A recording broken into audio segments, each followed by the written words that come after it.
ট্রাম্পের পরনে লম্বা আলখাল্লা, মাথার চারপাশে উজ্জ্বল ঐশ্বরিক আভা। যীশুখ্রিস্টের মতো এক প্রতীকী অবয়বে আবির্ভূত হয়েছিলেন তিনি।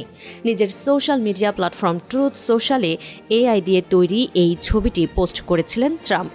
তবে ব্যাপক সমালোচনার মুখে শেষ পর্যন্ত পোস্টটি ডিলিট করতে বাধ্য হলেন মিস্টার প্রেসিডেন্ট। ছবিতে অসুস্থ এক ব্যক্তির কপালে হাত রেখে ঈশ্বরের ভূমিকায় দেখা যাচ্ছে ট্রাম্পকে। ব্যাকগ্রাউন্ডে ছিল যুক্তরাষ্ট্রের পতাকা, মার্কিন সামরিক বিমান এবং স্ট্যাচু অব লিবার্টি। ট্রাম্পের পাশে ছিলেন একজন নার্স, প্রার্থনারত এক নারী এবং ইউনিফর্ম পরা সেনা সদস্যের ছবি। পোপ চতুর্দশ লিওর সঙ্গে ইরান যুদ্ধ নিয়ে বাকবিতণ্ডার এক পর্যায়ে পোস্টটি করেছিলেন তিনি। পরে দেখা যায় ছবিটি উধাও হয়ে গেছে। আগের লিঙ্কে ক্লিক করলে কন্টেন্ট নট অ্যাভেইলেবল বার্তা দেখাচ্ছে। নিজেকে কেন যীশুখ্রিস্টের অবয়বে তুলে ধরলেন এমন প্রশ্নের জবাবে সাংবাদিকদের ট্রাম্প বলেন, আমি এটি পোস্ট করেছিলাম, ভেবেছিলাম এখানে আমাকে একজন চিকিৎসক হিসেবে দেখানো হয়েছে।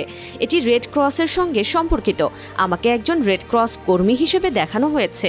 এ ব্যাপারে মার্কিন vice president JD Vance Fox নিউজকে বলেন, সেই ছবি ইতোমধ্যে ডিলিট করা হয়েছে, সেটা ছিল সম্পূর্ণ একটি জোকস। আমার মনে হয় ডোনাল্ড ট্রাম্প রসিকতা করেছিলেন এবং পরে তিনি সেটি মুছে ফেলেছেন, কারণ তিনি বুঝতে পেরেছিলেন যে অনেকেই তার রসিকতা বুঝতে পারছেন না।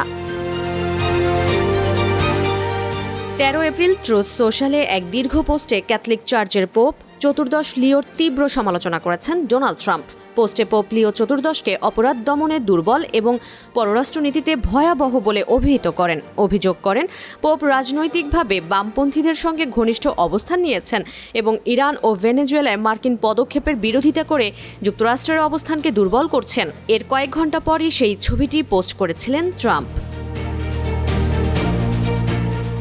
ট্রুথ সোশ্যালে প্রায়ই এআই দিয়ে তৈরি অদ্ভুত ছবি শেয়ার করেন ট্রাম্প। এর আগে গত বছর মে মাসে পোপ ফ্রান্সিসের মৃত্যুর পর পোপের বেশে সজ্জিত একটি ছবি শেয়ার করেছিলেন। চলতি বছর জানুয়ারিতে যখন তিনি গ্রিনল্যান্ড দখলের হুমকি দিয়েছিলেন, তখন একটি পোস্ট ভিডিও শেয়ার করেছিলেন যেখানে দেখা যাচ্ছে তিনি জেডি ভ্যান্স ও মার্কো রুবিওকে সঙ্গে নিয়ে গ্রিনল্যান্ডে মার্কিন পতাকা গাড়ছেন এবং একটি সাইনবোর্ডে লেখা গ্রিনল্যান্ড ইউএস থিওরি এস্টাবলিশ 2026। গত বছর শেষ দিকে একটি পোস্ট দেন যেখানে তিনি একটি সাইনবোর্ড ধরে আছেন যাতে লেখা ট্রাম্প 2028 ইয়েস, অর্থাৎ 2028 সালে আবারও মার্কিন প্রেসিডেন্ট হতে চান তিনি। অথচ ব্যাপারটি সম্পূর্ণ সংবিধান অবমাননার শামিল, কেননা মার্কিন সংবিধান অনুযায়ী একই ব্যক্তি দুবারের বেশি প্রেসিডেন্ট হতে পারেন না।